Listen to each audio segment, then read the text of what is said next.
they're getting robbed. I love it already. I love it already. And obviously, we got a beautiful First Take show coming your way. I got to monitor my tone because I'm told ladies are invading the territory here. You see Kimberly there. You know Molly Wood. She all that. I don't know why that dude is right there standing over like he's security for somebody. Is that just security? Yeah. Is that just security? I don't need security, but we gonna double team please for real. standing there. You know, like he Biggie 2021. Please. First Takes in the house. Let's go.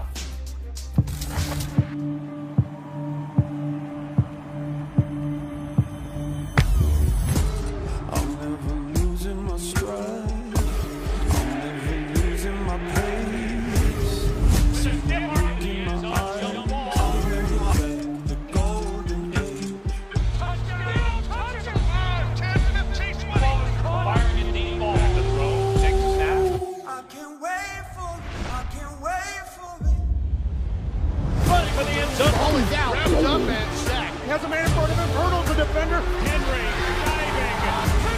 And there is your the play of the season.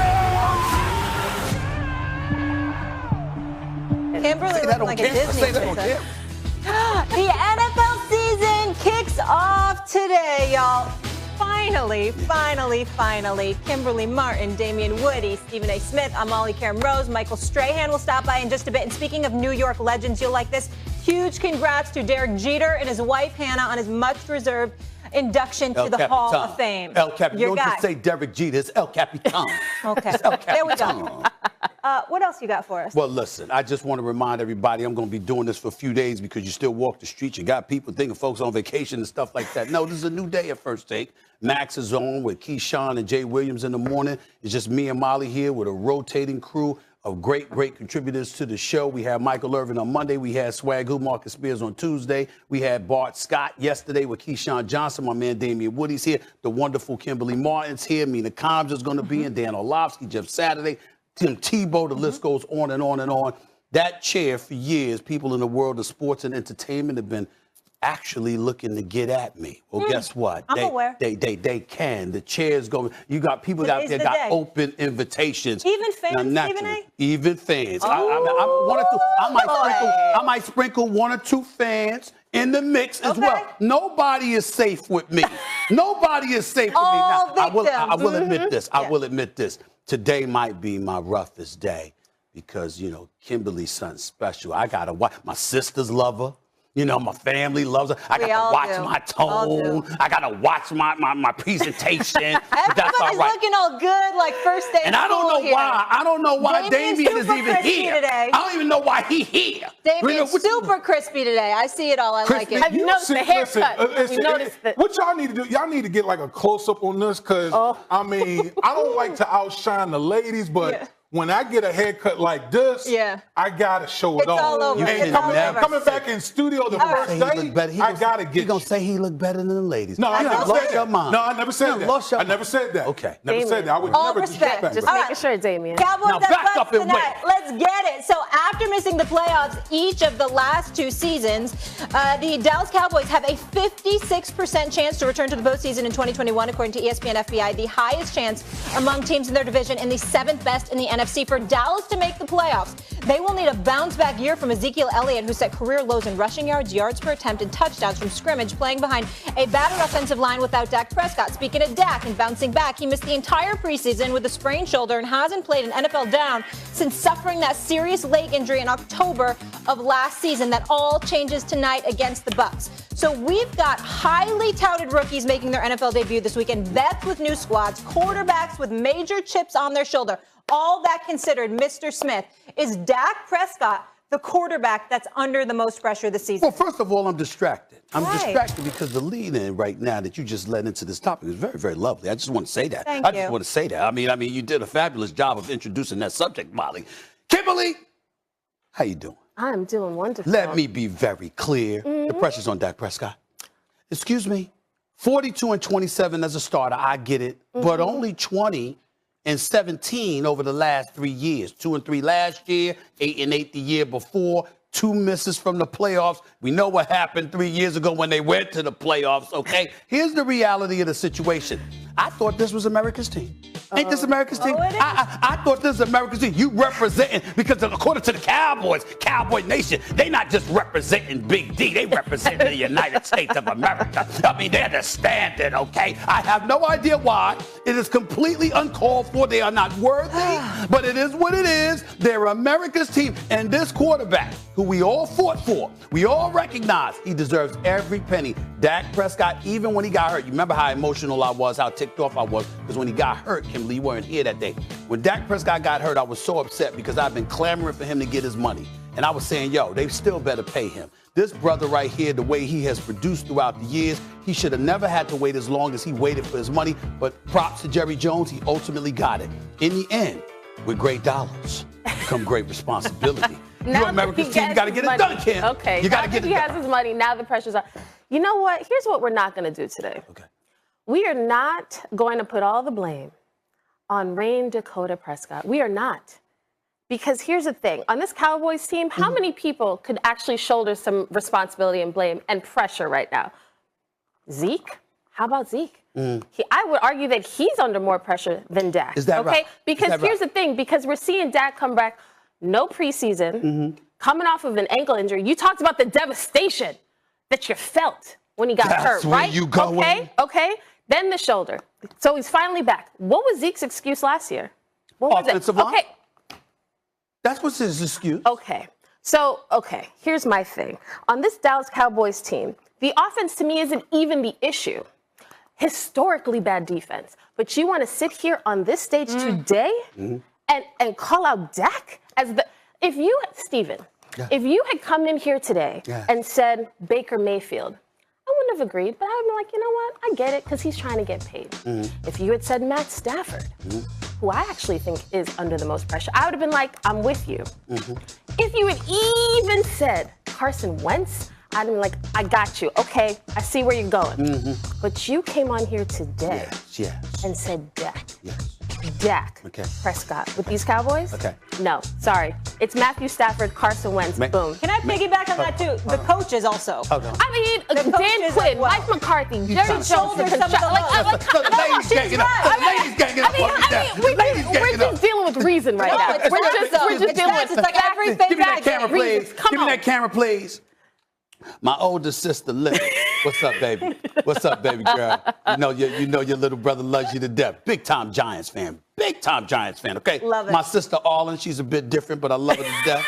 She's a bit different. She's a bit touched, but I love her to death. Okay, my sister, Abigail, and of course, Carmen, the greatest cook on the planet right now. Let me tell you something. Y'all love yourself some Kimberly Martin. So I'm going to monitor my tone while I deliver this soliloquy. I get where you coming from with the Matthew Stafford joint. I understand that. But like I said, America's team, like I said, you had your offensive line. That's probably the excuse Ezekiel Elliott could use. By the way, his worst statistical season, but he still averaged 4 yards a carry. You got CeeDee Lamb. You got Michael Gallup. You got Amari Cooper, the self-proclaimed best wide receiver in the sport, but he hasn't proven it yet, self-proclaimed as well. Okay, I know how horrid and pathetic the defense was, and there's some pressure on Quinn to resurrect those things. I'm saying, no. Don't get me wrong. Because they've been god-awful. But anything's an improvement because when you're at rock bottom, any climb is going to be an improvement. If your offense is lethal, the Dallas Cowboys should easily win the NFC East. And all I'm saying to you is that when you Dak Prescott and you just got paid and you the representative for America's team, you can't wet the bed. You better show up. Okay. That's where I'm at with it. Now, I'm going to have to deal with that big dude someone over else there. wants more. Someone wants more. Kimberly, you know what? Don't even come over here. I'm going to walk over there. I'm going to walk over there. I don't even know if he can take any more smoke. Kimberly kind of just shut him down right there.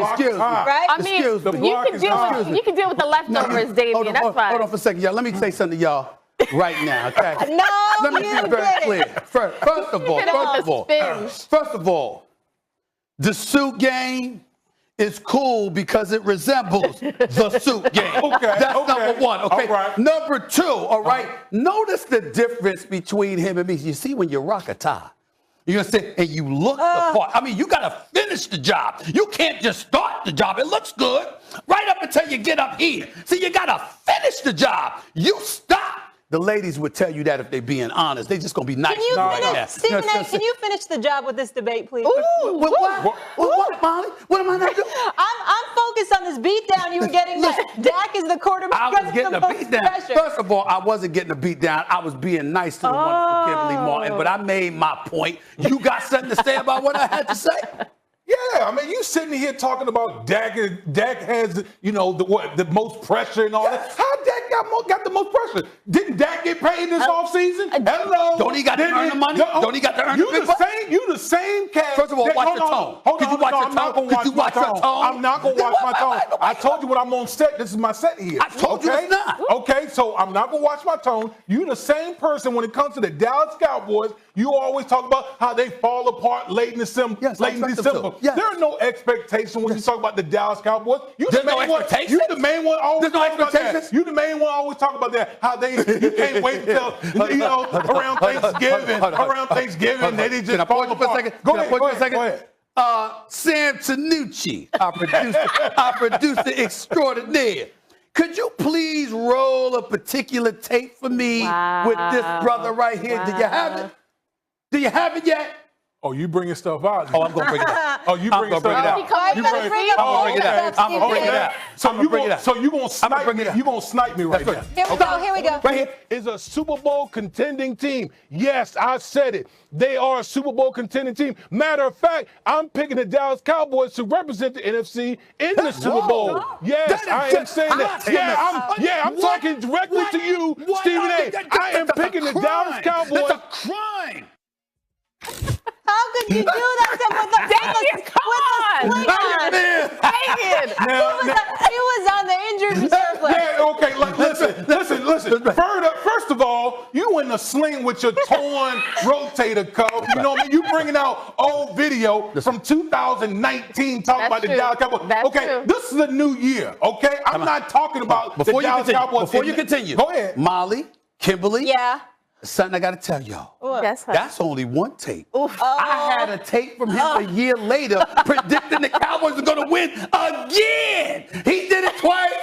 He did it twice. Damian, he did it twice. He did it twin times. Damian, he comes with receipts. No, but you know what?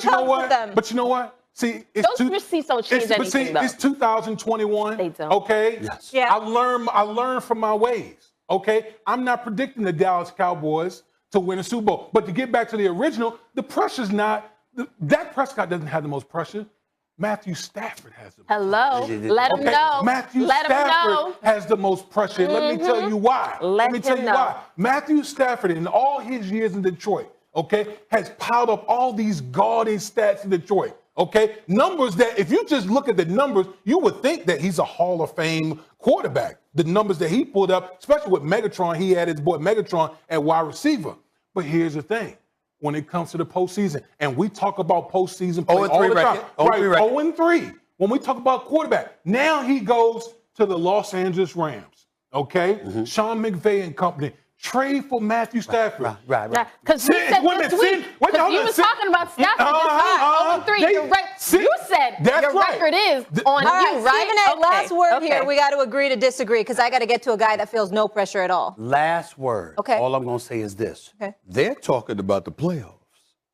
What if Dak can't even get the Cowboys to the playoffs? I mean, anything possible. These are the Cowboys we're talking about. What if they don't even win the division and they miss the playoffs? What about that? Has anybody thought about that? I rest my case. Y'all know it's true. Y'all know it's true. And the New Orleans Saints will face off Sunday in Jacksonville, Florida, due to damage caused to New Orleans by Hurricane Ida. Not only will the locale be different for the Saints, so will their starting quarterback. For the first time in 15 years, as Jameis Winston takes over the reins from Drew Brees, huge loss without Michael Thomas. On the other side, we're all grateful that bad man, the former MVP, will be on the field, and he's reminding folks it's all good. RELAX. I think we don't feel pressure. I'm speaking personally. I can't speak for everybody, but the feel that I get with the energy in the locker room is not pressure. It's focus. I really do. I think it's the right perspective and the right type of focus. This is probably the hungriest team that I've ever been around, honestly, just because We have been so close a number of times now, so I feel like everybody in the back of their mind, they know how reachable it is and realistic that we are to, get into that final step. All right, Davante Adams, Aaron Rodgers, they're feeling good right now, hungry as can be. Kimberly, I'll start with you. What qualifies as a failure for Aaron Rodgers this season? You heard Davante Adams talk about this is the hungriest team I've been around. So to me, them not only not making the playoffs, but if they were to lose in the divisional round and not get to the NFC title game, that to me is a failure. Because the Packers, let's be clear, this is their last dance moment. Davante Adams has already come out and said this week, there's no chance of an extension. We already assume Aaron Rodgers will not be in Green Bay next year. So this is it for this nucleus right here. And legacy is really important to Aaron Rodgers. You talk about Super Bowls, talk about Tom Brady being great. Aaron wants another Super Bowl. Like he's a Hall of Famer, but that extra Super Bowl puts him in that elite category. And so he's gonna be thinking about that. I think no playoffs can't happen. They gotta make the playoffs. Did you just say if Here the we Green go. Bay? Hold on, hold on, wait for me. Here we Did go. you just say if Aaron Rodgers and the Green Bay Packers miss the play? As if that's a possibility? But we're not talking a about possibility. You understand that, right?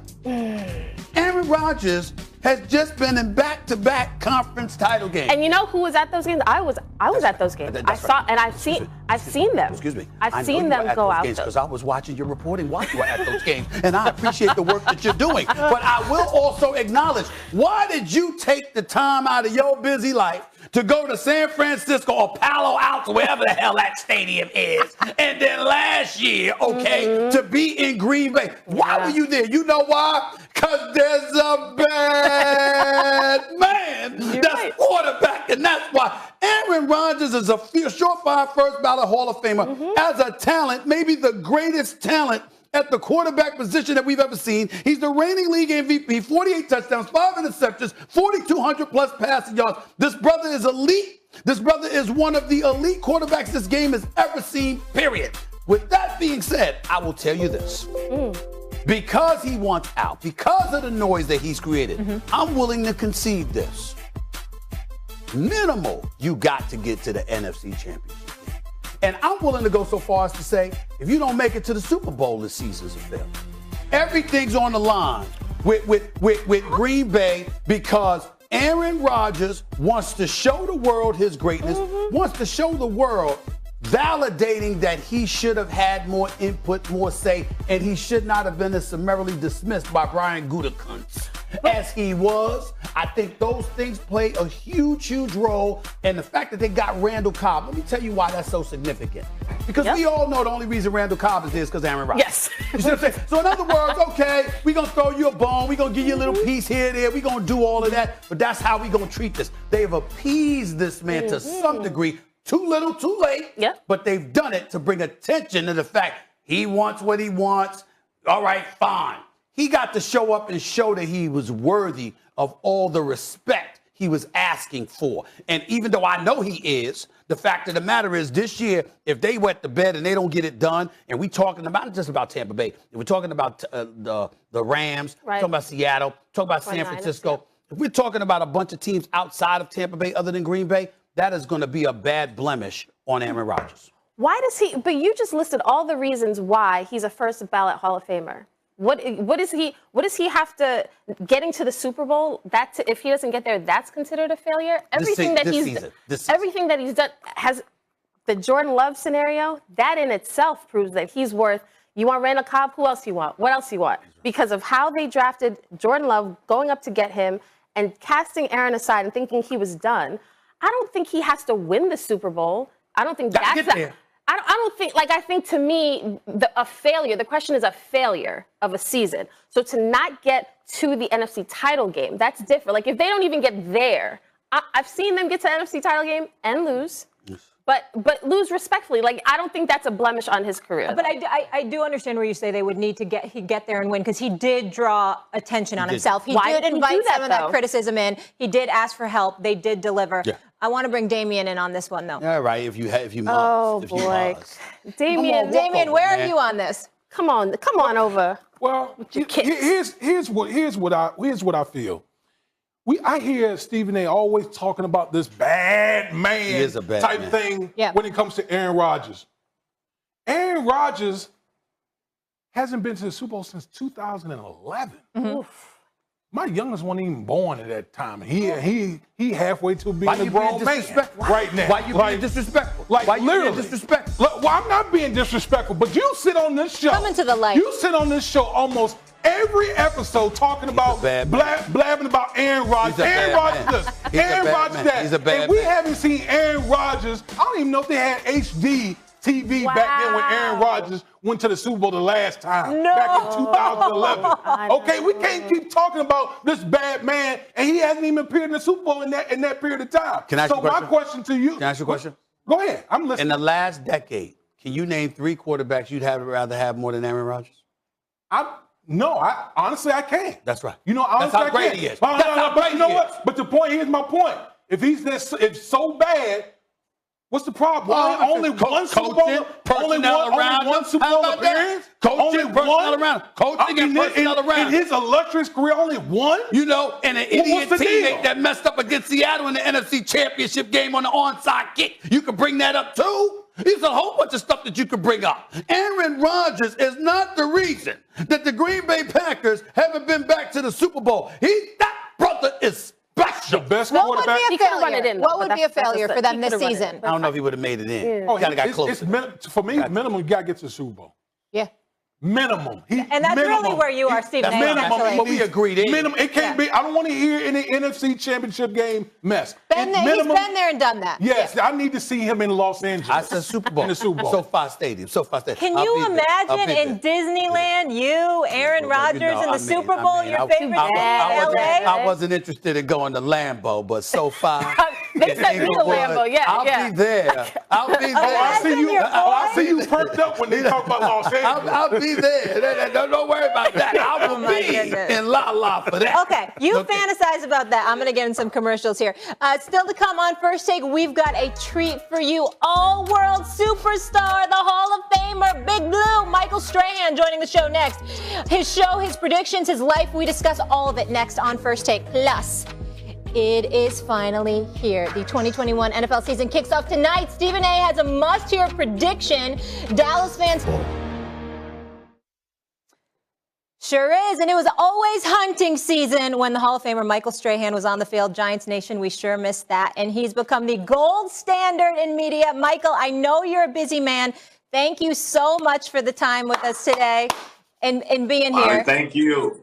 Thank you, Stephen. Thank you. I appreciate you both having me. Big fan, love watching the show, so I'm happy to be on. So thank you. Big fan, too, in media and as a player. All right, so we just saw the trailer for Uninterrupted's More Than an Athlete. Looks incredible. The 4-part season begins today with 1 episode available on ESPN Plus right now. So, Michael, I always say people often see the glory, but they don't know the real story, right? And you talked about how frustrating that it can be. It's like everything was just handed to you.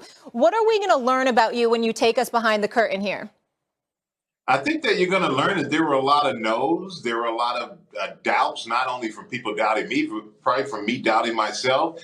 And that the only reason I am where I am because I had people who were supportive, who believed in me, who pushed me, who challenged me to continue to go even when I didn't think I could go any further or thought I wanted to go any further. So I've just been, I'm a product of all the important friendships, relationships, great parents, but there's been a lot of, ups and downs along the way that I think people have not thought about because as you said, you see the end product and you think, oh, that's been great. He's had it easy. It's been a long road. And I think that everyone thinks they had this charmed life, but yeah, I went to HBCU. I'm a Texas Southern University guy, and I'm so proud of that. And I think more people need to know that. And I just think that my life is not exactly what people may think it is, even though now it turned out to actually be pretty good.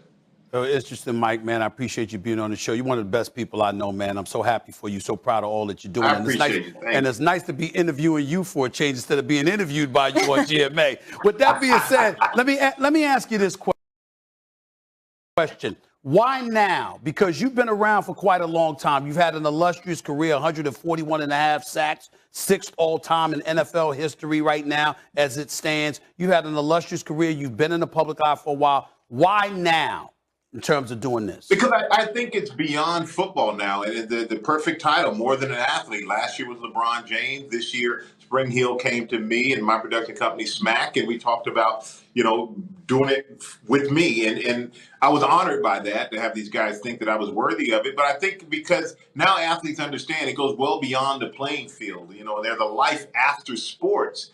And hopefully I epitomize that. And I'm giving guys a blueprint or the confidence to know that you just don't have to be known as an athlete. You're more than that, not just to be on TV, but my buddy Justin Tuck, he's a big wig at Goldman Sachs. O.C. Umenyiora is doing well. A lot of teammates and a lot of friends who do so many different things outside of sports that I just think it's important, guys, to understand that you don't have to be boxed into one lane. And for me, the timing was right. I've been out of the game of football as a player for 14 years, which just blows my mind to even think it's been that long. But I want people to have a glimpse to know that there is life after the game. As great as LeBron is, obviously, because he's playing all the time, we got to be critical of him from time to time. Jump shot, free throws, and all of this other stuff. But the man is on the Mount Rushmore of basketball. Yep. But I bring him up only to ask this question because you brought up Spring Hill. And obviously, that's a production arm run by him, run by Maverick Carter, and those guys who are doing a phenomenal job. If it were someone else who had come to you to do this instead of them, would you have done this? I don't know. That's a good question because no one else came to me, Stephen A. Smith. So opportunity knocked.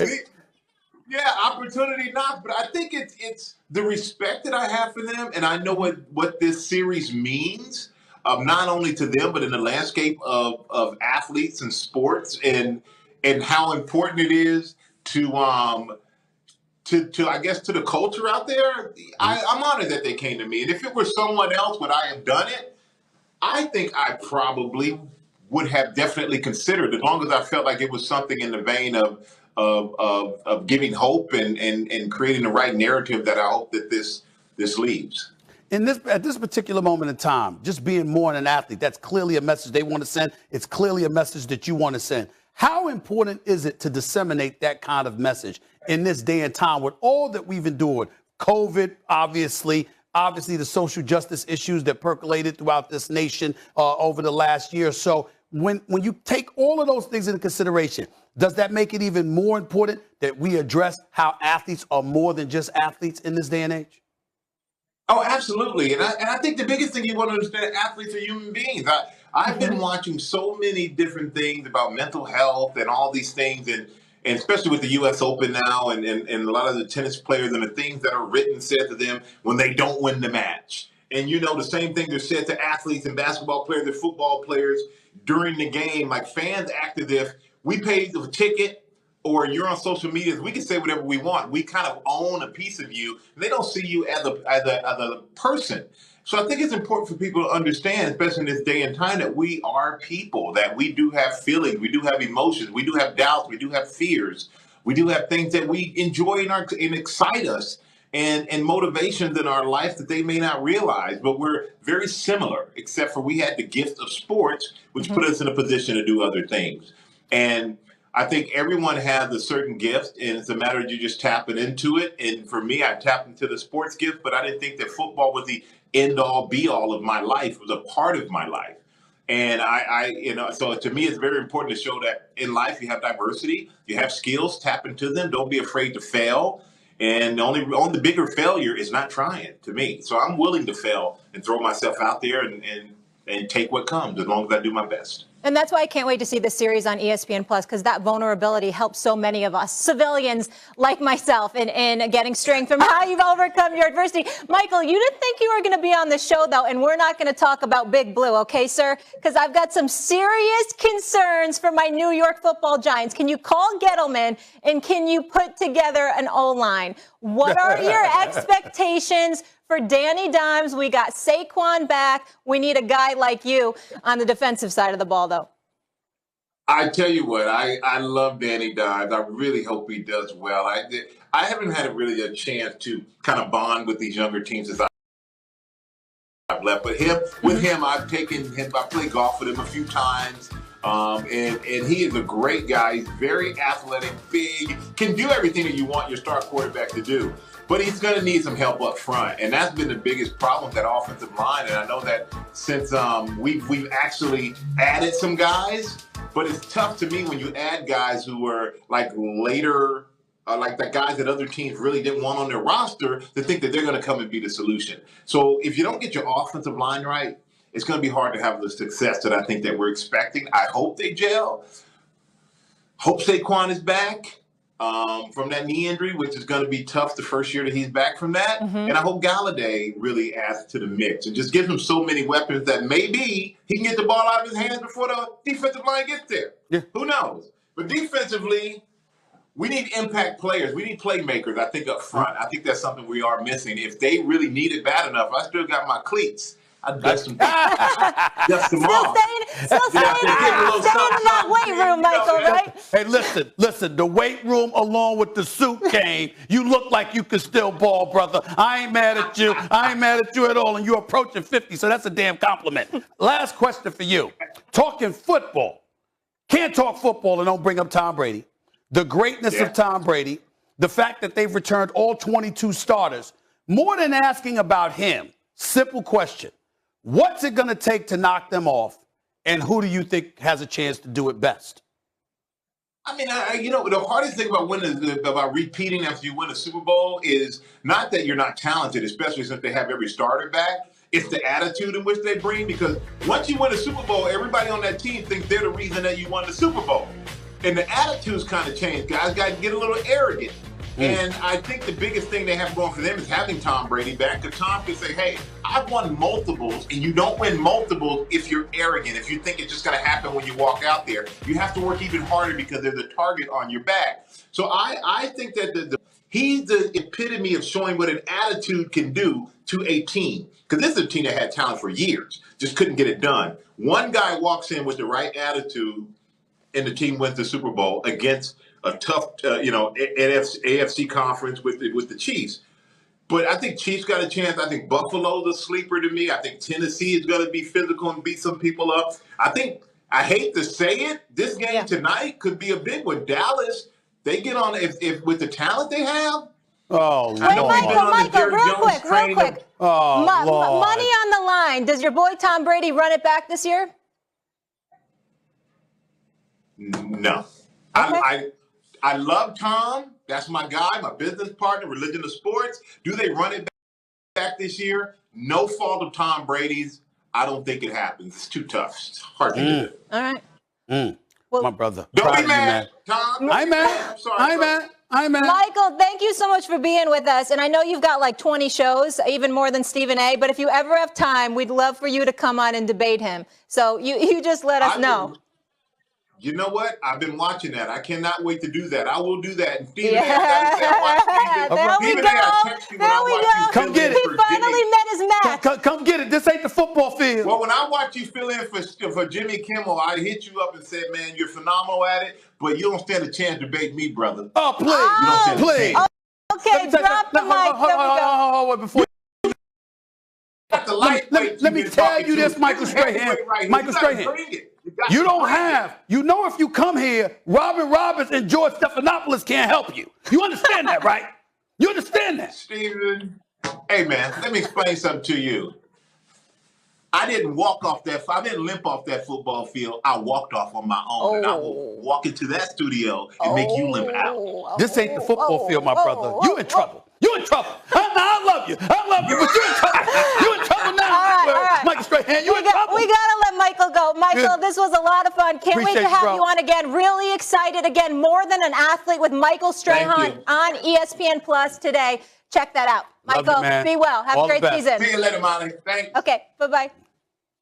Bye. All right, coming up next on First Take, is everyone sleeping on Justin Herbert this season? Why one of Herbert's teammates thinks the second-year QB is about to blossom into the elite category. Stephen A's reaction in a bit. Plus, Speaking in the AFC, all right, let's run through notable Week 1 matchups in the AFC. Did I mention the NFL season kicks off tonight? Tua and the Dolphins will travel to face Mac Jones and the Patriots in the first ever NFL matchup between starting quarterbacks that played for Nick Saban, Stephen A. Tua and the Finns beat New England in Week 15 last season. Buffalo will host Pittsburgh. The Steelers lost 4 of their last 5 after an 11-0 start to last season. The Bills won 13 games last year, and Josh Allen set franchise records for passing yards and touchdowns. The Browns will head to Kansas City to play the Chiefs, who are looking to become the 4th team to appear in 3 straight Super Bowls. Cleveland is looking to end its streak of 16 consecutive season openers without a W. Super Bowl champion Damian Woody back in the house. Damian, you are up first, my man. Who is going to win the AFC? Stephen A., I'm going with a team in the AFC East, but it's not the team that you think that I'm talking about. I'm going with the Buffalo Bills. Oh, God. The Buffalo Bills Banned from will Foxborough. rep the AFC in the Super Bowl. And to me, it starts with Josh Allen. Now, you've been harping about that bad man up in Green Bay. Well, let me tell you something. That's a bad man up in Buffalo right now. I like Josh Allen. Josh Allen, to me, is the best dual-threat quarterback in the National Football League. All we've seen, yes, I said it. Josh Allen's the best dual-threat quarterback in the National Football League, okay? Everyone talks about Lamar Jackson being a dual threat. But guess what? This man passes the ball better than Lamar Jackson, and boy, does he have legs on him. And for me, it starts with their offense, okay? Their offense. Brian Daboll, their offensive coordinator, guy who I was with in New England, has Josh Allen, this offense dialed in. They got Stephon Diggs, Cole Beasley. They bring Emmanuel Sanders over. Now you're talking about 3 receivers that Josh Allen gets to play with. And then, oh, by the way, on the defensive side of the football, got one of the best defensive secondaries in the National Football League. They go out in the draft. You know what they do? They go draft pass rushers, because what do you need in the National Football League? You need guys that can get after the opposing quarterback to close out games. And when I look at the Buffalo Bills, I'm looking at Sean McDermott, the head coach, who has created a tremendous culture up in Buffalo and has the recipe for the Buffalo Bills to go out and win the AFC this year. You're wrong. Excuse me. What I'm not going to say is that you're ridiculous. Oh, you know I'm not ridiculous. Stephon Diggs, one of the elite receivers in the game. Very proud of what I'm seeing from the brother. He's a stud. And it was good for him to leave Minnesota, to be honest with you, because they didn't seem to appreciate him enough.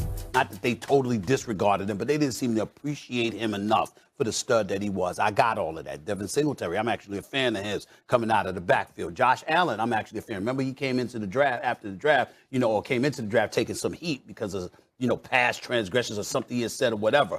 I've always been a fan of the kid. Okay, and I thought that he's just a good character guy as well as a damn good player.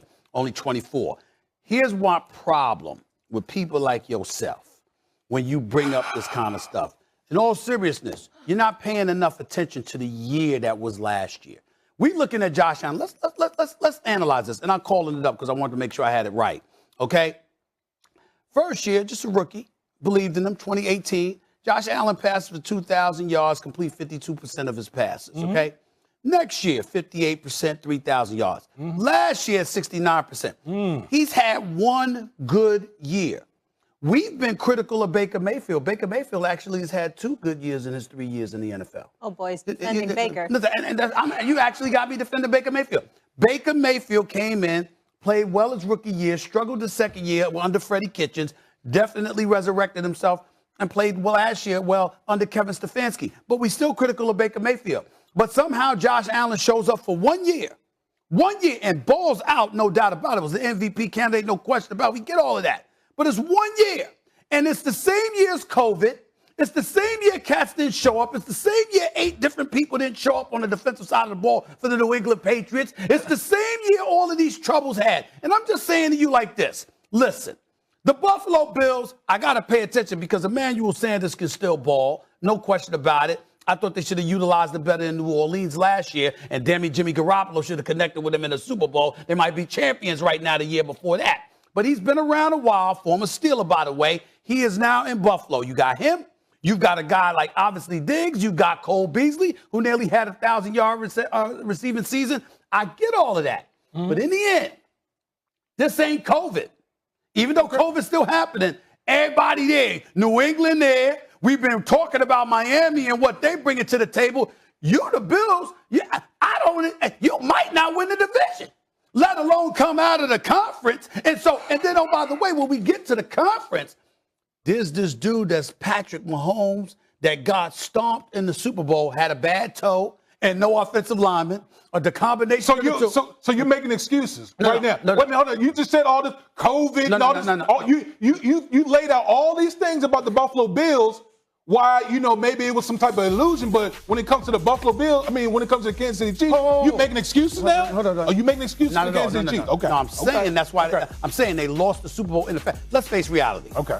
No matter what you can say, if your offensive line is intact and Patrick Mahomes healthy, you don't score 9 points. You might still lose the Super Bowl, but you don't get romped 31-9. Come on now. We know better than that. Okay. So let's take that into consideration. All I'm trying to say is that's the same team that beat Buffalo. Same team that beat Buffalo. So I'm looking at it. I expect the Steelers to resurrect themselves. The Cleveland Browns supposedly is going to be relevant. Baltimore, we can't dismiss. Tennessee, they got Julio Jones with A.J. Brown and Ryan Tannehill. And you got Kansas City. And we going to sit up there and say, I can understand Buffalo going to be a contender. I can understand you say that. You going to sit up there and say they going to the Super Bowl. Really? Absolutely. You talked about Josh Allen having one good year. But the way I look at it, I look at the progression. Look at when you talk about those numbers, look at how the numbers gotten better year after year after year. They have, it's a big jump, though. It's a big jump. That's a credit to him. 58 to 69%. That's a credit to him. You don't think that's abnormal? That's a credit to him. That's abnormal? Do you think it's abnormal that Patrick Mahomes just went out there and just right out the gate just had an MVP type season? No. I think he's that dude. I think Josh Allen's that dude. Okay. Look at the progression year after year after year. Right. This man is about to have another monster year. Same play caller, all the same playmakers with Emmanuel Sanders there. And you don't think Josh Allen's not going to cook? Well, they were 13-3 last year. With him complete 69% of his passes. 13-3. I'm talking about with him complete 69% of his passes. They had the number 2 offense in yards, in passing yards, number 3 passing yards, number 2 in yards, number 2 in points. I got all of that. What I'm saying to you is this. I don't look at the Buffalo Bills and see that as something that I believe will be consistent with last year, because I think this year is different because everybody's back in their division and in their conference. I can say with the Kansas City Chiefs in the AFC West, the Los Angeles Chargers. Okay, you keep sleeping on the Los Angeles Chargers. Listen, I like Herbert, but all I'm saying to you is this.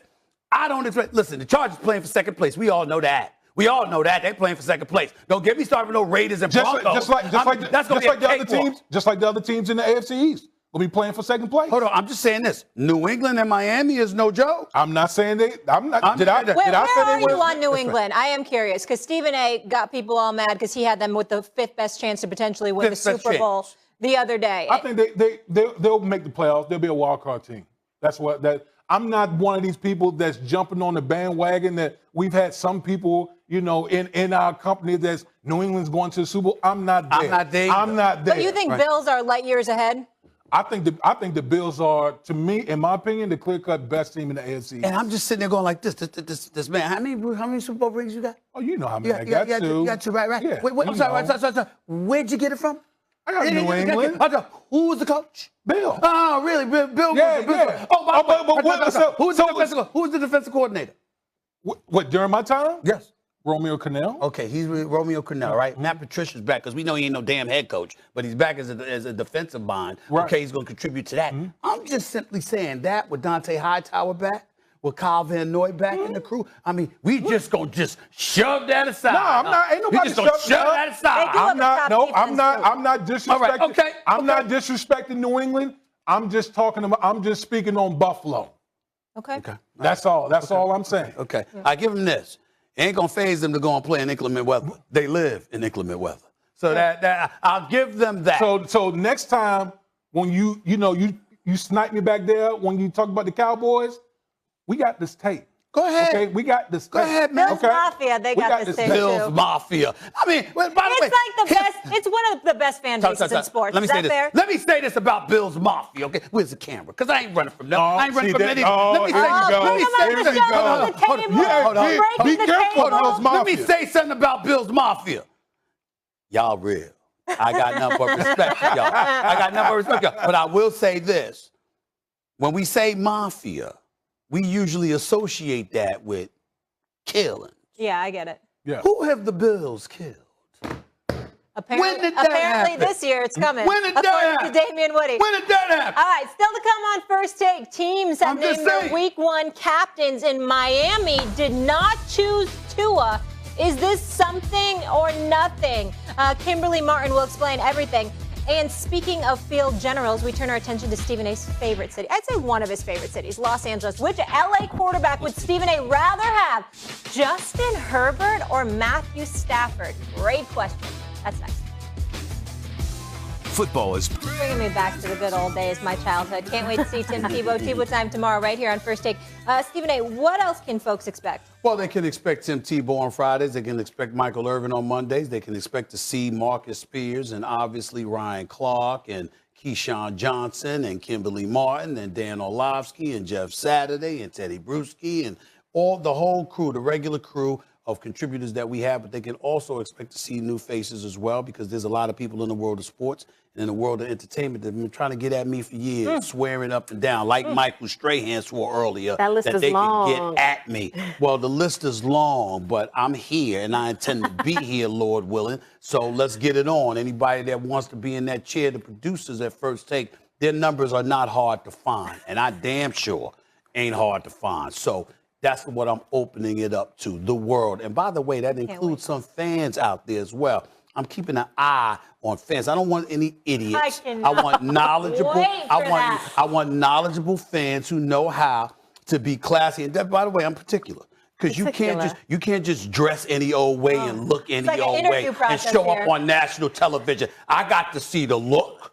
I got to see your presentation. And you got to swipe left, swipe right. I got it. Okay. The lovely Kimberly Martin here sets a standard. Yeah. You've been setting a standard for years. I've been setting a standard. Now, Damian Woody has tried to interrupt that. Not wearing a tie. Marcus Spears not wearing a tie. So we'll you see see if what I'm he's got a saying? tie. Not wearing a tie. There is a dress code Come and a with standard. a tie, y'all. Okay. A standard. It's like when you used to wait in line at the club and the bouncer looks you up and down and it's like, okay, you can come in. That's Stephen A. That's right. All right, plenty more still to come here, guys. Get your popcorn ready for the Stephen A. interview with Travis Kelce. The tight end says Patrick Mahomes is not the most exciting player in the league. What? He has some explaining to do, so stay tuned for that. Can't wait to see Travis and Stephen A. sitting down together. Quick takes, guys? Ready to do this? Let's do it. Okay, Kimberly, is Tua Tagovailoa not being named a Dolphins captain something or nothing?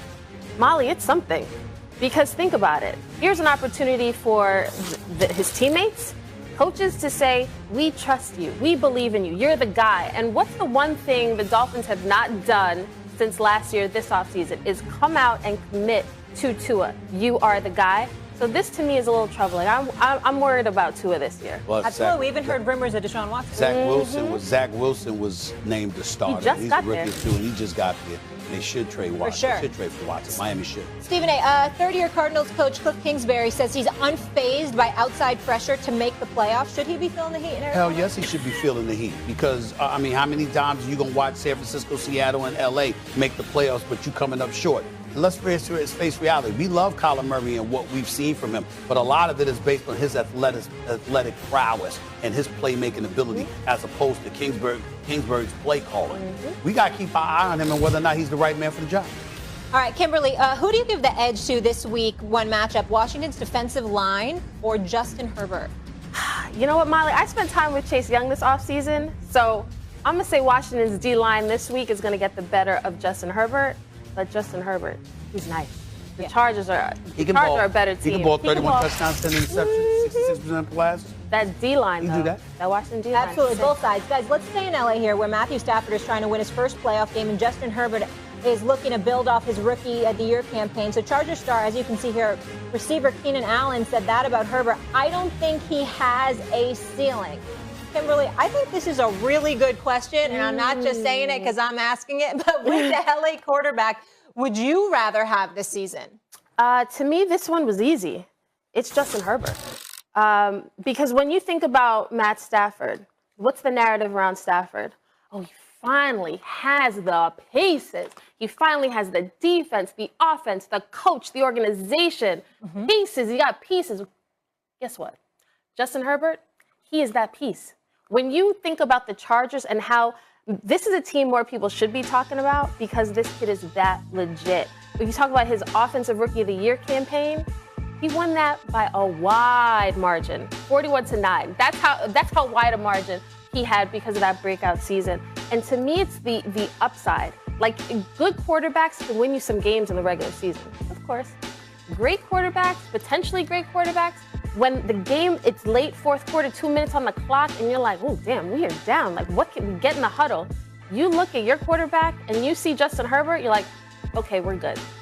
And Matt Stafford's career trajectory, facing a Super Bowl or bust season, tells me that you can't trust the numbers. You can't trust that he will definitely take you to the Super Bowl. I have more faith in Justin Herbert. You could sigh all you want, but... My older sister, Linda, Arlen, Hey, lady. Abigail, Carmen, my sisters, they love themselves some Kimberly Martin. They've been watching her for years. They've been reading her work in New York Newsday for years and all that stuff before she blessed us with her presence here on national television. So I have to monitor my tone because Don't go, bring it. women are going to beat me I'm up. from Brooklyn. You don't have to monitor your They're tone. going to You beat can me come up. with it. Okay, let me be very clear, Kimberly.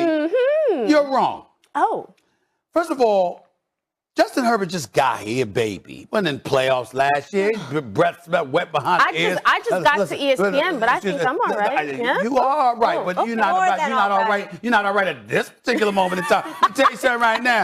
Justin Herbert, wet behind the ears, breath smelling like Similac. Let me tell you something, okay? I got mad love and faith in him for the future. But for this year, it's about Matthew Stafford, and it's about those Los Angeles Rams. And when you talk about who you'd rather have, I would remind you, although the record is 74-90-1 as a starting quarterback in the NFL over 12 seasons with the pathetic, perpetually moribund Detroit Lions, a lot of people don't blame Matthew Stafford for that. I will remind you, let me read a couple of numbers to you.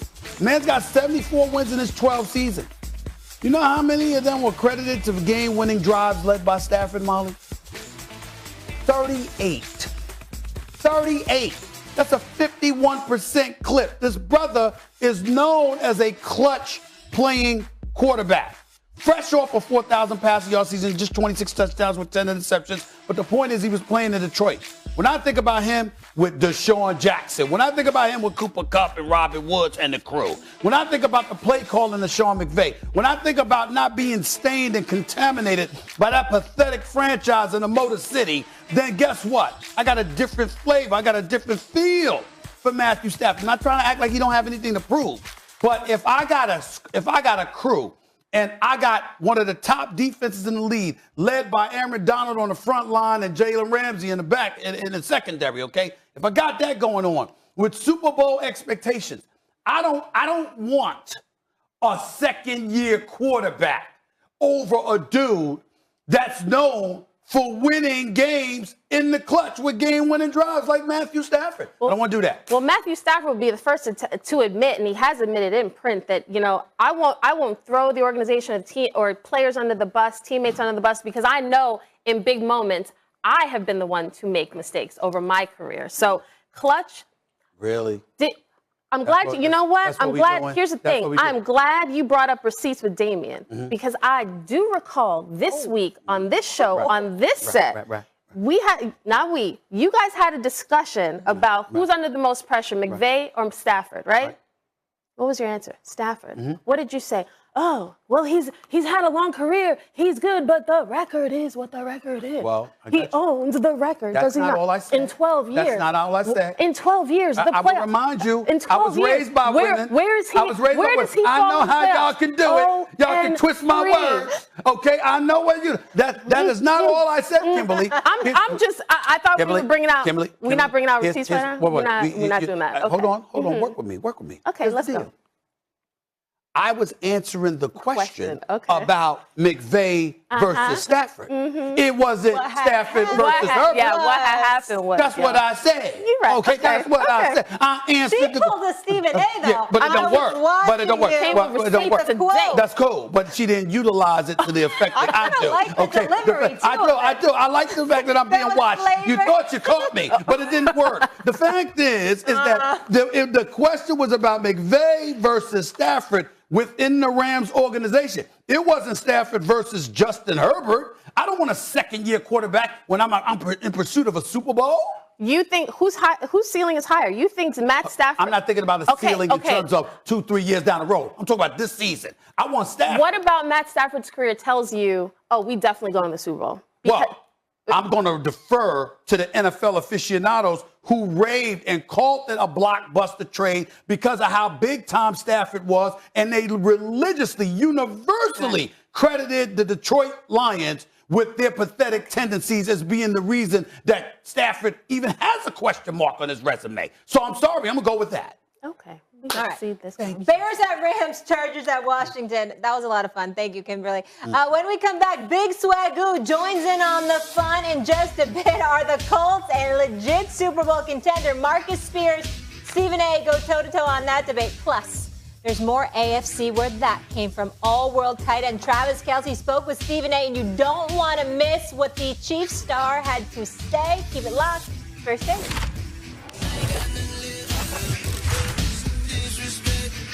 On the reserve COVID-19 list.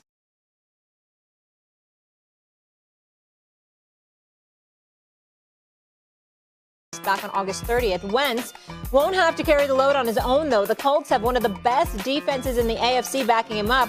The defense, led by DeForest Buckner and Darius Leonard, wants to force 40 turnovers this season. Big Swagoo. There he is. There he is. There he is. Hold on. He looks so nice. Hold on. It's game day. First of all, he does look good. Yeah. Okay? Stop frowning, man. You don't need to frown. Smile. What the hell you talking about hold up for? Show them. I'm getting ready to tell you why. Well, say Smile and relax. You see that tie he's wearing?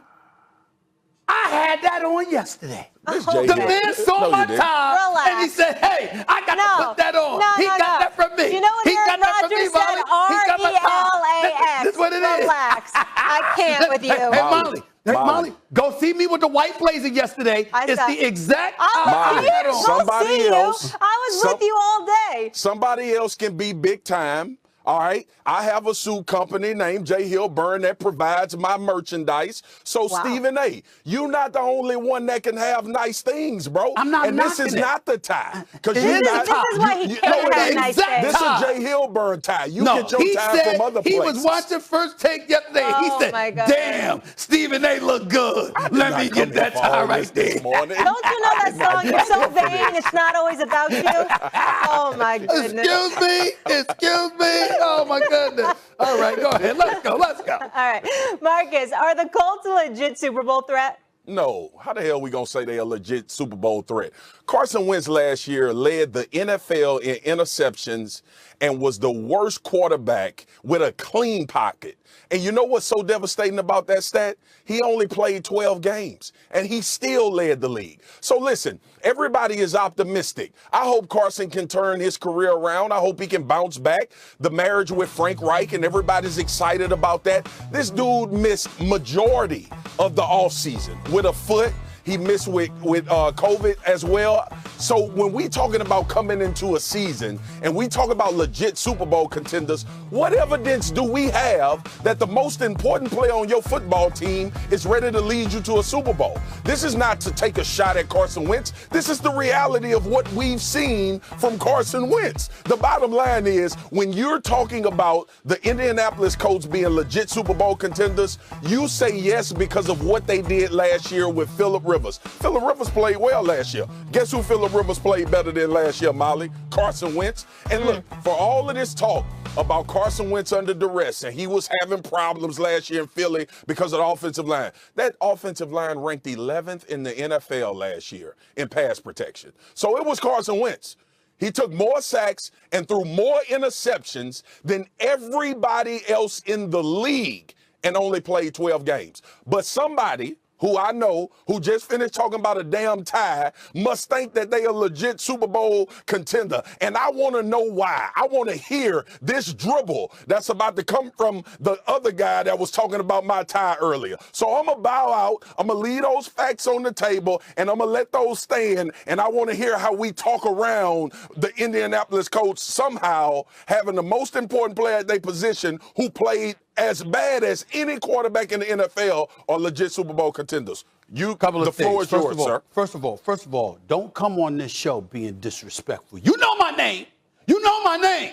You know what I'm saying? I'm Stephen A. You know who I am. You know who I am. I mean, you know my name. That's number one. That's number one, okay? Number two, let me put this in this proper perspective. I know T.Y. Hilton's starting the season undergoing surgery and all of that other stuff. We wish him nothing but the best with his neck and all of that. Got Pascal. You got Pittman. You got Jonathan Taylor in the backfield. You got a massive offensive line that's big time. We all know that, okay? Carson Wentz is the question mark. Why do I bring this up? Because wait a minute, he was playing in Philadelphia, and during the offseason, we've seen how dysfunctional, Marcus, Philadelphia was. You got rid of your head coach. You got rid of your quarterback. You brought in a new coach, Sirianni. We get all of that. We understand it, but there's still a question mark. And now we see how bereft of weapons they are to some degree. You got people predicting they're going to be in last place and wondering about the Philadelphia Eagles as an organization and whether or not wholesale changes need to take place with that, simply because of how dysfunctional things have become. Well, Carson Wentz might have been plagued by all of that to some degree. Now, to some degree, Marcus, I'll give you this.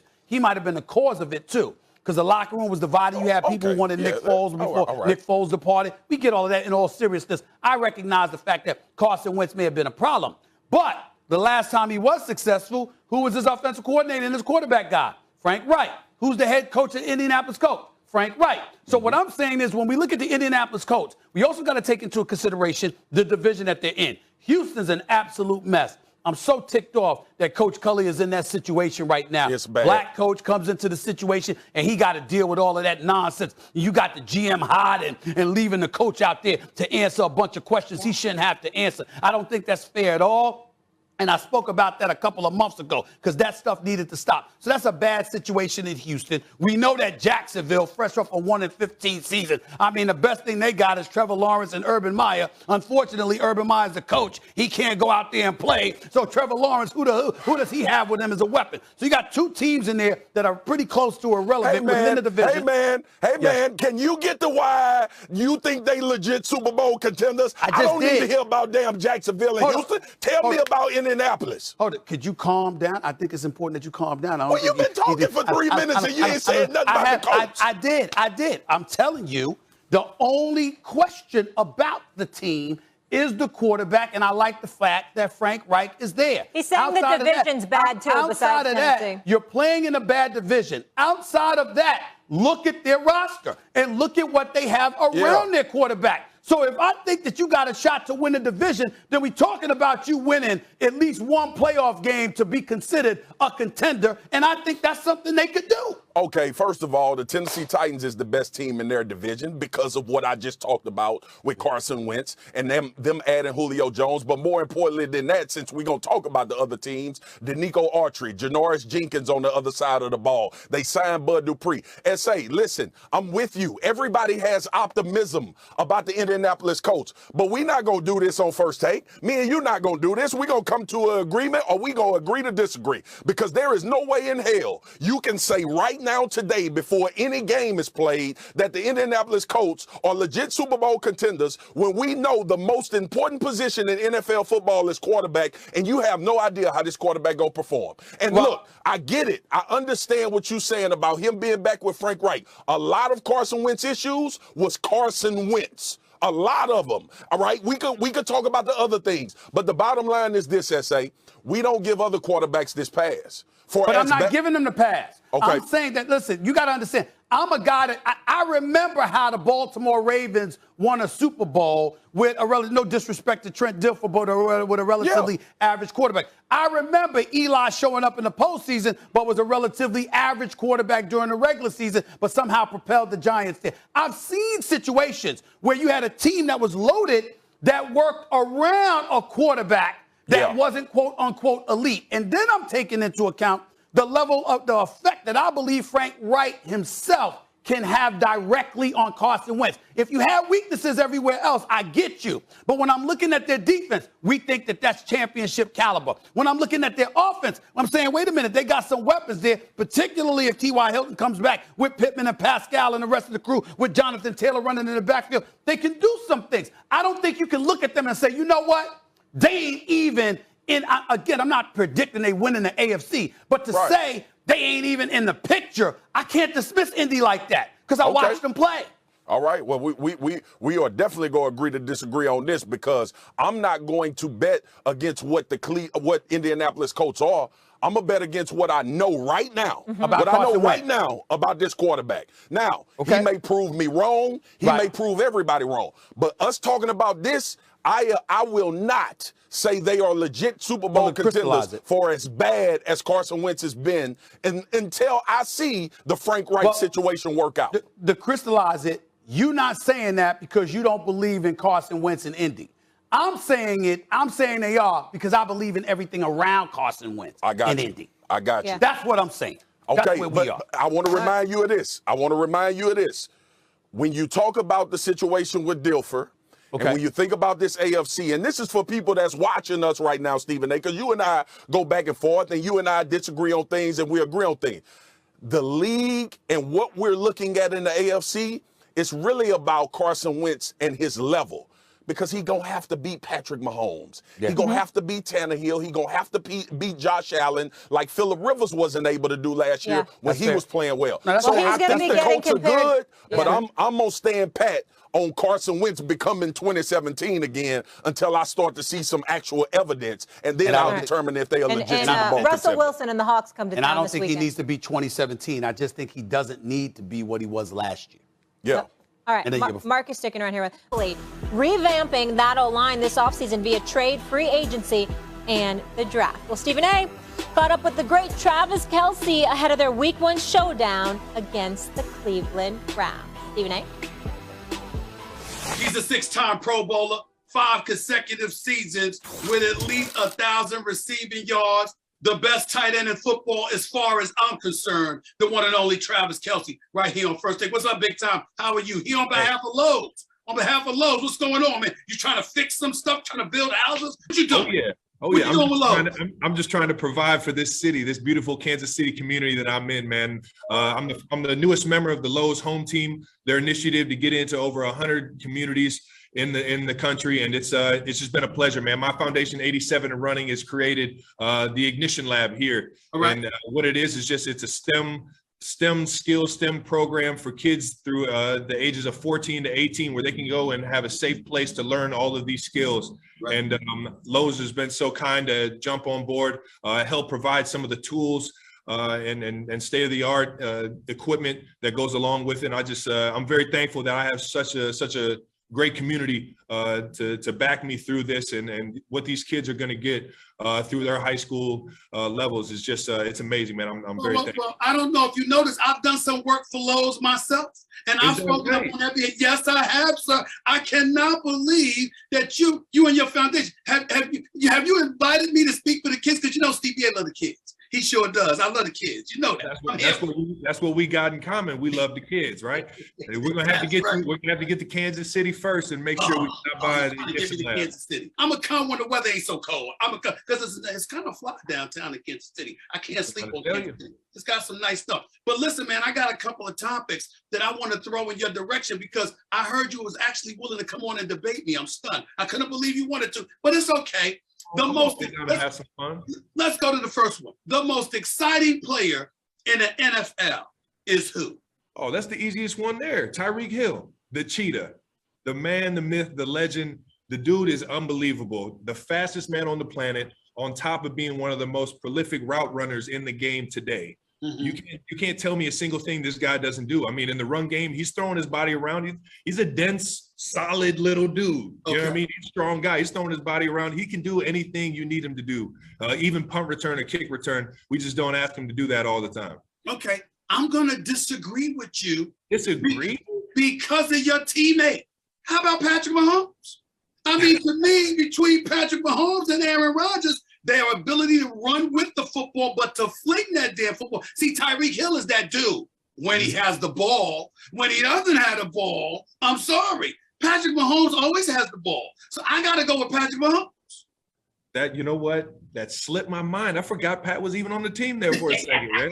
The cheetah, man. I know I get excited when the cheetah has the ball. That's for sure. But I guess you got a good point, man. He doesn't get it unless Patrick Mahomes is. That's right.